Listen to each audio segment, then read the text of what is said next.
Alors, je m'appelle Christian Moulec, je travaille comme météorologiste à la station météo d'Aurillac. Ça, c'est pour le côté professionnel, et pour tout ce qui est passion, loisir, entre guillemets, et bien c'est le vol avec les oiseaux depuis 25 ans maintenant. Alors je vole avec différentes espèces d'oiseaux, un petit peu partout dans le monde maintenant, parce que je présente également mes oiseaux pour de multiples occasions, ce qui me permet de témoigner de la disparition des oiseaux migrateurs partout dans le monde, de la disparition de la biodiversité. Et c'est surtout ça qui me tient à cœur, parce que je suis passionné par la nature, par les oiseaux en particulier, et je suis témoin depuis longtemps de leur disparition dans la nature. Donc ce que tu fais avec ta compagne, c'est assez atypique, hein, un vol en ULM. Pourquoi l'ULM? Alors l'ULM, c'est quelque chose c'est un outil pour moi. Au départ, je n'étais pas pilote de quoi que ce soit. Je suis seulement passionné par les oiseaux. Mais il y a maintenant 30 ans, je suis tombé sur un article qui parlait de la disparition de l'oie naine, la plus petite espèce d'oie sauvage d'Europe. Les Suédois, l'article expliquait que une équipe de biologistes suédois essayait de réintroduire cette espèce en Laponie. Et l'article développait un petit peu les difficultés que rencontraient les Suédois pour essayer de réintroduire, de retrouver cet oiseau dans leur pays. Et moi, j'ai toujours pensé qu'on pouvait voler avec les oiseaux, parce que quand j'étais très jeune, je lisais des ouvrages de Konrad Lorenz, cet éthologue autrichien, décédé dans les années 50, je crois, et qui avait beaucoup étudié les oies, et ça me passionnait. J'étais passionné par l'ornithologie, toujours, et je me disais, mais si cet homme-là avait volé avec une machine qui vole lentement, il aurait pu voler avec les oies qu'il étudiait. Mais pourquoi le faire si ça ne servait à rien? Mais je suis tombé sur un article du Courrier de la Nature, une revue éditée par la Société nationale de protection de la nature, qui, il y a 30 ans, parlait justement des oies de Suède qui disparaissaient à cause des abus de la chasse dans les pays où ces oiseaux passent l'hiver, autour de la mer Noire et de la mer Caspienne. L'hiver est très rude en Scandinavie, et ces oiseaux doivent descendre dans le sud pour passer l'hiver. Et là, des chasseurs, souvent venus d'autres pays, d'Italie, de France, ont fait des cartons pendant des dizaines d'années, et l'espèce s'était pratiquement éteinte. On en a retrouvé en captivité, et moi je me suis dit, si je peux voler avec de nouvelles générations d'oies naines, depuis les endroits où elles se reproduisaient autrefois en Laponie, je vais pouvoir permettre de mémoriser un autre trajet pour cette nouvelle génération d'oies sauvages, un nouveau trajet pour les amener à passer l'hiver sur des sites protégés dans le sud-ouest de l'Allemagne, où là, dans ces pays du nord de l'Europe, on respecte bien les lois sur la protection de la nature. C'est plus compliqué dans le sud. Et nous avons tenté l'expérience avec les Suédois en 99, et avec ma femme Paola, et un petit groupe d'amis biologistes. Donc j'imagine, les gens ont dû te dire, mais tu es un fou, c'est pas possible. Ah oui. Des barrières, j'imagine, mais qu'est-ce qui t'a poussé, toi, à y croire? Oui, alors il y a eu beaucoup de barrières, évidemment, hein. Des barrières de toutes sortes, administratives ou autres. Mais alors, moi je suis breton, et on dit que les Bretons, ils savent ce qu'ils veulent. Bon, hein, ils ont la tête dure. Et alors moi, j'ai voulu aller au bout de mon idée. Et puis Paola, ma compagne, m'a encouragé à aller jusqu'au bout. Mais ça n'a pas été simple, puisqu'au départ, je ne volais pas, je ne savais pas voler. Il fallait que je trouve une machine qui vole lentement. Alors j'ai commencé ici dans le Cantal, hein, sur le plus grand volcan d'Europe, à faire du deltaplane, une aile non motorisée, un peu comme un parapente, mais en forme d'aile delta. Et j'ai commencé, pendant 2 ans, j'ai fait du deltaplane ici dans le Cantal, avec des amis qui m'ont initié, et puis mon frère aussi qui faisait du deltaplane. Et une fois que j'étais bien aguerri au vol, en ultra léger, non motorisé, ben j'ai mis un petit moteur sur ce deltaplane, et là j'ai commencé à élever 2 oiseaux. Et quand les gens nous voyaient avec nos 2 oiseaux, qui ne savaient pas encore voler, de jeunes oies, ils nous demandaient ce qu'on voulait faire avec, surtout qu'ils voyaient que je montais mon matériel, mon aile, etc. Ben je leur expliquais que j'allais voler avec ces oiseaux, que j'allais partir de Laponie pour faire des migrations avec ces oiseaux. Alors évidemment, les fermiers qui habitaient autour de chez nous, pour eux, les oies, c'est plutôt quelque chose qu'on mange ou qu'on gave, c'est dommage, mais c'est surtout pas un être vivant avec lequel on peut voler. Et donc ça paraissait comme un projet utopique et fou. Mais on l'a fait, et on l'a fait. Donc en 95, j'ai volé avec 2 oiseaux. En 96, je traversais la France avec 12 oiseaux, toujours pour m'aguerrir à cette technique. Et puis 2 ans après encore, eh bien, on partait de Laponie suédoise avec 33 oies-naines, invités par les Suédois, par les biologistes suédois, pour tenter une première expédition, qui a été couronnée de succès, hein, mais avec moult péripéties. Beaucoup de difficultés. Mais ça a fonctionné. Nos oiseaux ont mémorisé avec nous un nouveau trajet pour ne plus passer l'hiver sur des sites où ils étaient victimes de la chasse, mais sur des sites protégés, sur une réserve naturelle en Allemagne. Et on est resté un petit peu en hivernage avec eux. Et au printemps suivant, nos oiseaux ont quitté la réserve allemande tout seuls pour retourner sur les sites où ils avaient découvert le vol avec Paola et moi en Scandinavie. Donc ça a très très bien marché. Alors 2 questions. Que t'ont appris les oiseaux en étant à leur contact? Alors qu'est-ce que les oiseaux m'ont appris? Alors les oiseaux m'ont appris beaucoup de choses, hein. Ça fait presque 25 ans que je vole avec eux. Alors moi, j'ai pas dressé ces oiseaux, hein. Quand des gens me posent la question, mais comment vous faites pour dresser des oiseaux à voler avec vous? Non, je leur dis, on ne dresse pas des oies sauvages à voler avec moi, c'est plutôt les oies qui m'ont dressé, qui m'ont appris à voler avec elles. Hein, au départ, ça marchait pas du tout. La première année, ça a failli pas marcher avec seulement 2 oiseaux, mais c'est compliqué quand même, c'est très compliqué. Et donc, bon, très jeune, j'élevais des oiseaux que je trouvais dans la nature. J'étais membre de la Ligue pour la protection des oiseaux. Et je recueillais des oiseaux blessés, tués au bord de la route ou blessés par des chasseurs. Enfin, on essayait de soigner ceux qui survivaient et on les relâchait dans la nature. Donc j'ai toujours été passionné par les oiseaux. Et donc, mais depuis 25 ans, j'ai fait tellement de choses. J'ai beaucoup grâce à mes oiseaux. J'ai réussi mon pari. Ça c'est important, d'aller au bout de ses rêves. Hein. Ça c'est très très important. J'ai toujours rêvé que je volais. Et dans mes rêves, et je rêve encore que je vole. Et je le fais tous les jours, tous les matins. Mais je rêve même la nuit que je vole et que j'enseigne aux gens à voler comme les oiseaux. Dans mes rêves, je vole comme un oiseau, j'ouvre mes bras, mes ailes et je plane et je montre aux gens comment c'est facile de faire ça. Et il se trouve que 25 ans plus tard, même beaucoup plus tard, je le fais réellement et des gens viennent voler avec moi comme des oiseaux. Donc c'est un itinéraire de vie qui s'est imposé à moi, que je n'ai pas refusé. Hein. Il y a un philosophe grec qui disait, je ne sais plus son nom, les décrets du destin guident ceux qui les suivent et traînent ceux qui les refusent, qui les rejettent. Donc je me suis laissé guider par les décrets du destin. Et ça m'a donné confiance en moi, j'ai moins d'angoisse en laissant faire ce qui s'impose à moi. Ça c'est une leçon que m'ont appris les oiseaux. Ils m'ont appris des tas de choses parce que, enfin on va en parler peut-être un peu plus tard, mais j'ai des tas d'anecdotes à raconter sur des vols très compliqués, très difficiles, avec une aérologie compliquée, en montagne, dans des fjords en Norvège, mais toujours avec des oiseaux à côté de moi qui me disent, si tu es là avec nous, c'est que c'est ta place, donc tu ne dois pas avoir peur, et tu es notre porte-parole. Ils m'ont appris ça, les oiseaux. Donc, quelque part, je me suis fait un petit peu leur porte-parole pour expliquer à l'espèce humaine à quel point elle est néfaste pour la planète, pour son environnement, et pourquoi les oiseaux disparaissent. Voilà, j'ai à cœur de témoigner de tout ça, même si la plupart des médias ne traduisent pas ce que je veux dire, ou ne montrent pas les phrases importantes, je le dis quand même. Peu importe les conséquences, je le dis. Justement, en rebondissant dessus, qu'est-ce qui t'écœure justement justement le fait de ne pas en parler, qu'est-ce qui t'écœure justement? Alors moi j'en parle, tous les gens qui viennent voler avec moi, je leur explique pourquoi la nature va mal.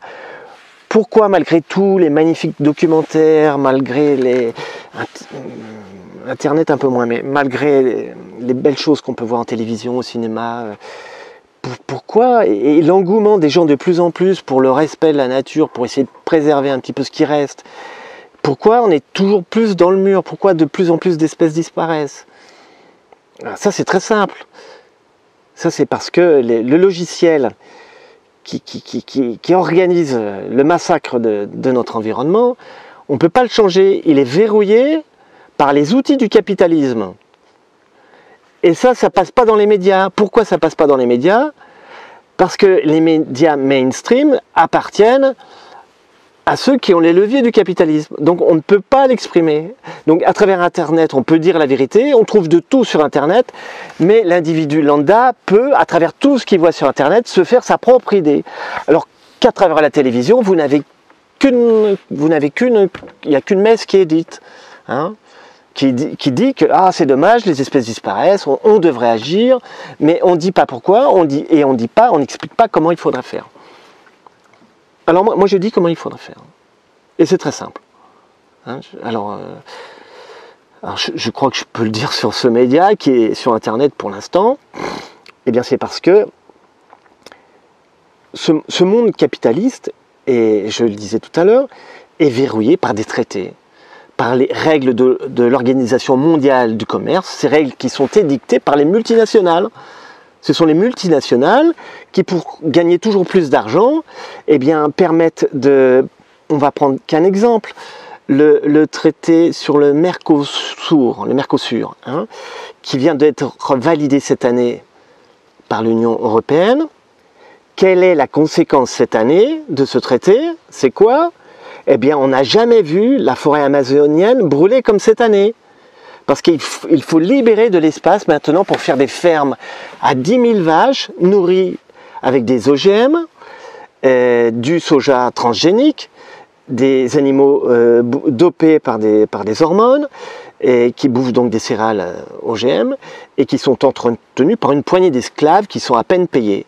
Donc les agriculteurs européens et français surtout ne vont pas pouvoir être concurrentiels par rapport à une production comme ça. Donc ça fait brûler la forêt amazonienne et puis on va manger des produits dégueulasses fabriqués par des esclaves et qui, pour arriver jusque-là, doivent traverser un océan dans des cargos énormes qui brûlent un pétrole qui est le plus polluant, qui est détaxé. Voilà pourquoi toutes les espèces disparaissent. Pourquoi il y a du réchauffement. C'est un des exemples. Hein, c'est un des exemples. Donc les règles de l'OMC sont organisées par les multinationales qui veulent faire disparaître les nations, les peuples. Il n'y a que les peuples libres, à travers des nations libres, qui peuvent s'opposer aux règles des multinationales. C'est tout. Mais ça, je ne peux pas le dire à aucun journal télévisé. Et alors... Si l'individu lambda qui ne peut pas lutter contre les multinationales peut agir quelque part, c'est déjà en divisant sa consommation de viande par 2. Hein, c'est très simple, c'est mathématique. Il faut 15 protéines végétales pour faire une protéine animale. Si on divise seulement notre consommation de viande par 2, on libère 7 planètes ennemies en termes de production agricole.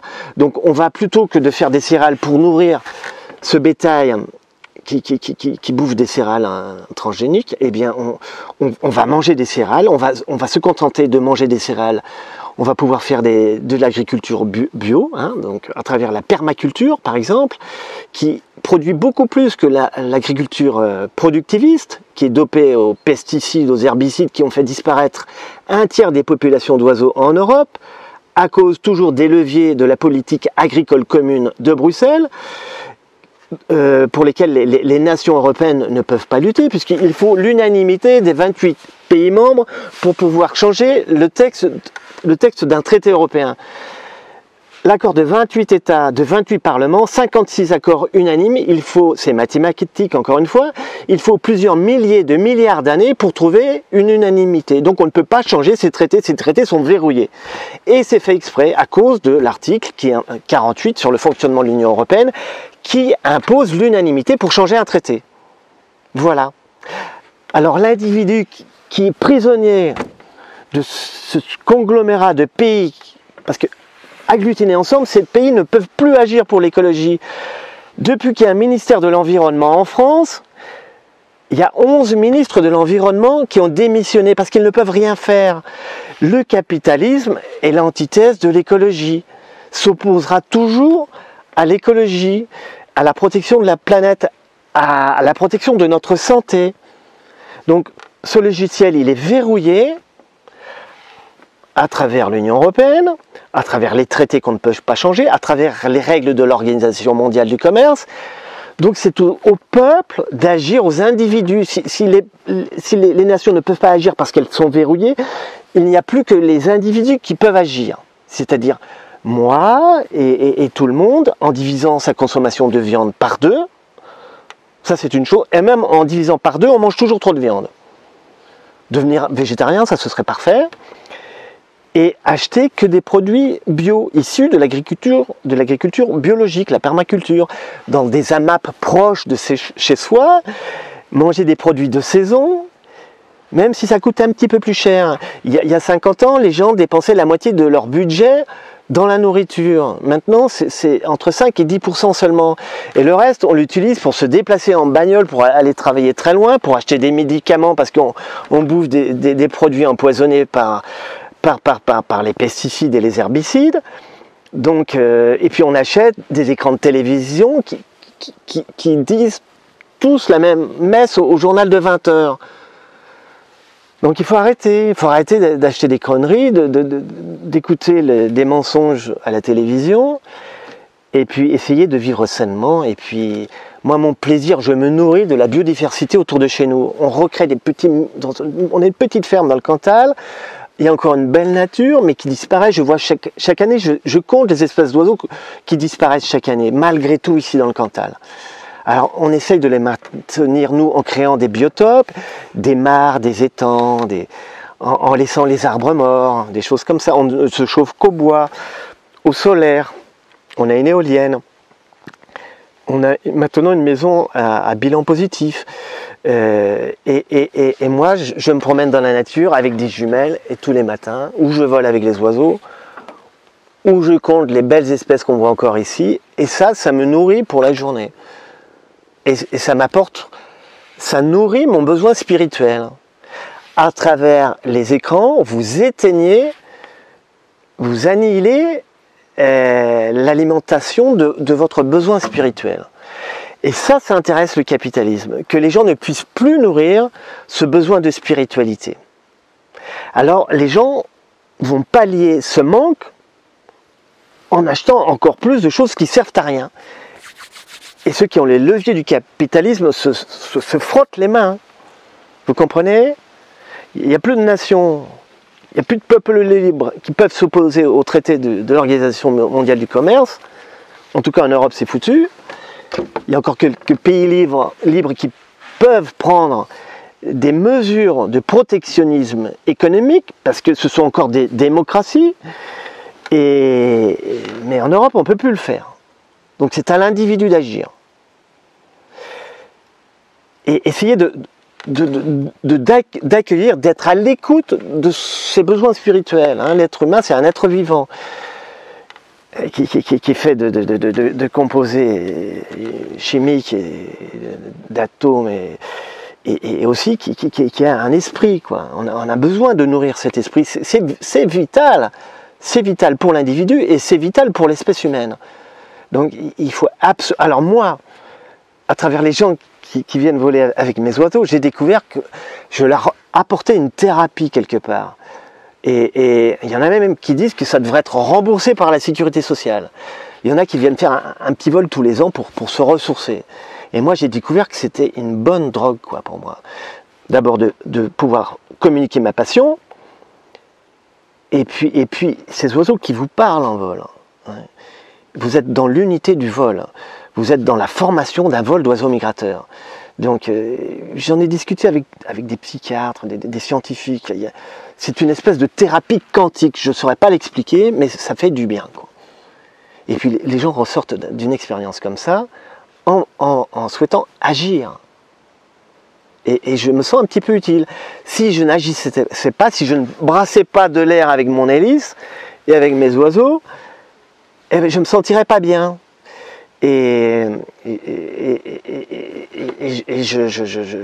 je tomberai malade. Donc j'agis, je suis actif, même si à mon échelle ça ne sert pas à grand chose, je suis en accord avec ma conscience. Et ça c'est très important. Donc j'ai écouté ce que m'imposaient les choses qui s'offraient à moi, et je continue dans ce sens. Et j'espère continuer longtemps, à moins que vraiment ceux qui ont les manettes du capitalisme essayent d'annihiler mon action, et ça je sais que c'est possible, hein. Je sais que ce monde est dangereux pour les gens qui disent la vérité. Ce monde est dangereux. Ceux qui veulent arriver en politique par exemple ne doivent pas dire la vérité, se sont assis sur leurs convictions. S'ils veulent réussir en politique, il ne faut pas qu'ils disent la vérité. Moi je dis la vérité quand même, et tant pis, je parle en conscience, et s'il doit m'arriver malheur, eh ben j'aurai agi en confiance jusqu'au bout. Voilà mon message. Donc justement, toi et Paola, vous agissez, vous êtes dans l'action bienveillante. Est-ce que tu as un message pour ceux et celles qui justement veulent réaliser leurs rêves et être dans l'action? Alors, la réelle action. Ah oui, alors pour ceux qui... Il y a des tas de petites phrases autour des rêves, je les ai oubliées, mais il ne faut surtout pas avoir peur. Hein. Moi j'ai encore peur des fois, mais bon, il y a une saine peur, hein, qui vous permet de pas tenter le diable. Hein, donc, mais il faut avoir confiance dans ce qui s'offre à vous, quoi. Hein. Et puis on est tous différents, et on a tous une action positive à jouer. C'est la raison pour laquelle on est ici, quoi. C'est parce qu'on a un rôle à jouer. Il faut être à l'écoute du rôle qu'on nous propose. Mais c'est de moins en moins facile. C'est de plus en plus difficile à cause des écrans et à cause des messages subliminaux et autres qu'on nous balance partout dans la vie, sur Internet, sur la télé, dans la rue, quoi. Moi j'ai peur pour mes enfants qui sortent de l'école et qui voient des affiches, mais qui moi, me donnent envie de me taper la tête contre les murs, quoi. Hein. Je ne donnerai pas d'exemple. Hein. Mais parce que j'ai encore un peu de conscience, quoi. Mais ça me fait peur pour mes enfants, quoi. Peut-être comme tu avais dit au milieu, des anecdotes. Ah bah j'en ai plein des anecdotes. Et ceux qui t'ont vraiment marqué, enfin il y en a plein qui t'ont marqué. Mais... Ouais, il y a eu des expériences fortes, oui. Tout le temps. Je vais parler un peu de la réalisation du film qui va être sur les écrans, qui est sur les écrans là. Qui retrace un petit peu ma première expédition avec les Zwanen, avec Paola depuis la Scandinavie. Et c'était un tournage très très compliqué. Et donc je me suis retrouvé dans des situations très compliquées. Hein. À voler en altitude dans des fjords en Norvège. Alors c'est de l'aérologie de montagne, avec des montagnes dont la base est en mer. Hein, donc des perturbations qui viennent de l'océan et qu'on rencontre alors qu'on est en vol en montagne, et un paysage extraordinaire, hein, extraordinaire. Je me souviens, je devais être à 500 mètres, 400 mètres d'altitude, un fjord assez étroit, il y avait deux grandes chutes d'eau de 300 mètres qui tombaient dans la mer, et je passais au milieu avec tous mes oiseaux, et poursuivi par un autre aéronef qui devait me filmer. Je ne pouvais pas faire demi-tour, et l'aéronef se rapprochait un peu trop. Et puis il y avait des averses un peu plus loin avec un arc-en-ciel. Ça veut dire que pris dans les turbulences d'une averse, je peux être jeté contre la falaise, comme un fétu de paille, comme ça, quoi. Alors et puis je ne pouvais pas faire demi-tour. Mais mes oiseaux me disaient... mais si tu es là, Christian, c'est que ça doit bien se passer. Jamais personne n'a fait ça, tu es là avec nous. Nous, on te fait confiance. Tu es notre porte-parole. Tranquille, vas-y tranquille, quoi. Alors, quand on les regarde, c'est tellement beau. Déjà, ça vous apaise, quoi. Hein, et donc, ça me résonnait. Ce spectacle, quelque part, me résonnait, quoi. Donc c'est comme quand on nage dans un océan où il y a plein de jolis poissons de toutes les couleurs, parce que ce sont des eaux tropicales par exemple, c'est magnifique, Mais il y a un autre danger, c'est que vous oubliez le requin qui peut arriver par derrière, parce qu'on est dans des eaux tropicales. Et en même temps, si vous ne voyez pas de poisson, c'est pas joli. Et vous avez peur d'un danger qui va arriver aussi, parce qu'il n'y a pas quelque chose de beau pour vous mettre à l'aise, quoi. Voilà une anecdote. Moi, j'en ai plein, quoi. Une anecdote peut-être, là c'était une anecdote qui était un peu stressante, mais une anecdote heureuse. Est-ce que vous en avez... Oui, ah oui, oui. Alors, bon, des anecdotes stressantes, j'en ai plein. Et puis des anecdotes heureuses, oui. Tout ce que j'entreprends, ça commence par des catastrophes, hein, des difficultés énormes. Et ça se termine toujours en apothéose. C'est une règle. Et pourquoi c'est comme ça? J'ai compris pourquoi c'était comme ça. C'est parce que je suis quelque part, malgré tout, d'un naturel stressé. Donc, des épreuves stressantes s'imposent à moi pour me faire progresser. Donc, je commence à être moins stressé parce que le marchepied, ce sont les épreuves. J'y survis et pour qu'au final, ça se termine toujours très très bien. Donc tant mieux. Mais tant que la leçon n'est pas complètement ancrée, je continue à avoir des épreuves stressantes. Donc une belle épreuve, c'était le début de notre migration avec Paola, avec plein de catastrophes. Et la dernière étape, un long voyage depuis la Scandinavie jusque dans le sud-ouest de l'Allemagne, la dernière étape, encore une épreuve. Alors Paola était enceinte de 5 mois, elle a fait tout le voyage avec moi. Et arrive une espèce de cumulonimbus, on allait arriver, c'était la dernière étape, avant de faire hiverner nos réserves sur cette réserve au bord du Rhin. Alors, un nuage violent qui arrive. Alors moi je dis à Paola, il faut, pour voler en sécurité, il faut passer au-dessus de ce nuage, on va trouver de l'air stable. Alors Paola me dit, non, tu t'en rends pas compte. Alors je lui dis, tranquille, on avait le temps, on le voyait de loin, on avait le temps de prendre de l'altitude avec les oiseaux. Et c'est vrai qu'on a dû monter très très haut, et on s'est retrouvé au-dessus de la réserve avec les nuages turbulents en dessous. On est arrivé, on était très très haut, très haut. Et le paysage était merveilleux, et on était dans la stabilité, l'air froid, tous les oiseaux qui planaient autour de nous. C'était magnifique. Et on a pu descendre en faisant des grands cercles. Et en même temps, les oiseaux, ça leur permettait de bien mémoriser, s'imprégner de tous ces paysages qu'ils allaient devoir fréquenter plus tard, y revenir. Et donc ça s'est terminé vraiment au-dessus des nuages qui étaient dangereux. Plus on est haut, plus c'est beau, avec des oiseaux en plus autour de nous. C'était magnifique. Donc une belle épreuve bien surmontée, avec au final le plus beau des spectacles de toute cette migration. De ton point de vue, vu que tu vois maintenant, tu as vu la Terre d'en haut, oui. Comment tu perçois la Terre, notre planète? Ah ben la Terre, vue du ciel, elle est splendide. Mais moi j'ai découvert que le droit pour moi de pouvoir bénéficier de ce spectacle, c'est d'avoir toujours au premier plan un oiseau. Un oiseau qui me regarde. Et c'est encore plus beau. Les points de vue aériens avec un oiseau au premier plan, c'est hallucinant. J'allais dire c'est à tomber par terre, mais non, c'est à rester en l'air justement. Et ça c'est... Non, parce que les oiseaux, c'est les maîtres du vol. Nous, on vole qu'avec de pauvres outils. Et puis ces oiseaux-là me suivent comme si j'étais leur guide.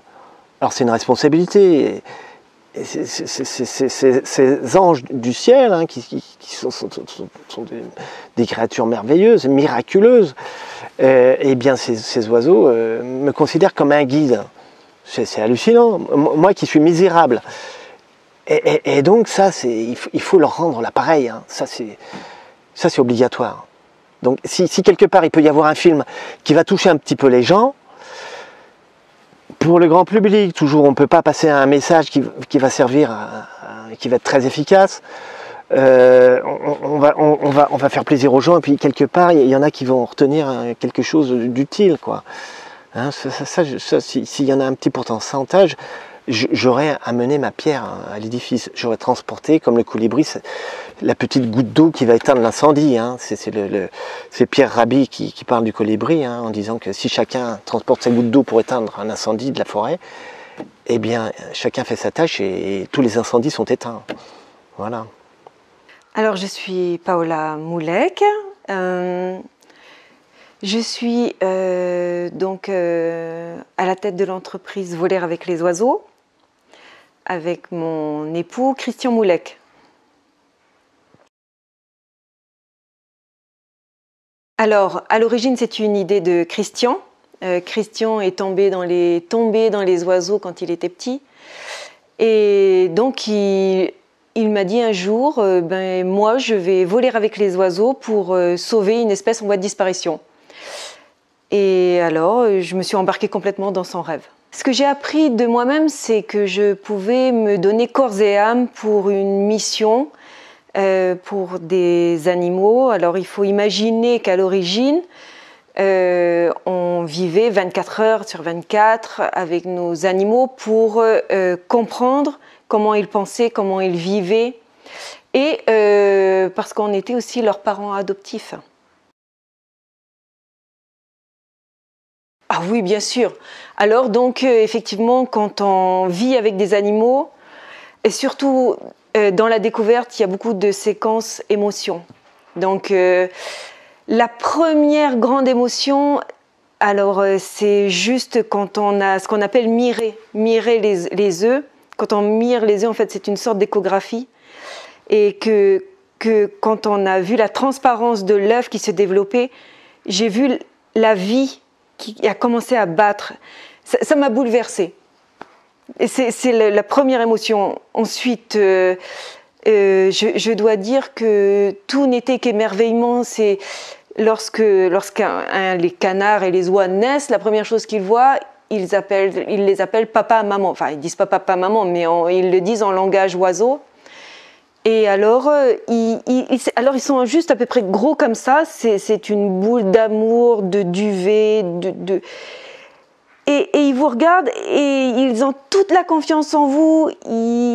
Et puis, ils ont des toutes petites pattes comme ça. Et alors, ils ont une capacité de vous suivre absolument partout. Et bon, alors c'est juste trop beau. Et donc après, les séquences émotions, eh bien, on se promène dans la campagne avec eux et donc ils sont très heureux, on les fait pâturer et puis on va nager avec eux. Et alors les oies sont des anatidés, donc ils jouent beaucoup dans l'eau, ils plongent, ils nous montent dessus, on leur sert de radeau. Et puis on fait du vélo avec eux dans des pentes au début pour les entraîner à voler avec nous. Et enfin, le premier vol avec nos premiers oiseaux avec Christian, il faut imaginer que on pensait pas tout à fait bien oiseaux et au début les oiseaux ne faisaient pas le lien entre Christian au sol et Christian qui s'envolait. Et donc on voyait que la connexion ne se faisait pas jusqu'au jour où il y en a un qui a compris et ça a été la première envolée et je dois dire c'est vraiment le début de toute notre aventure. Une expérience extrêmement stressante, extrêmement épanouissante, extrêmement merveilleuse.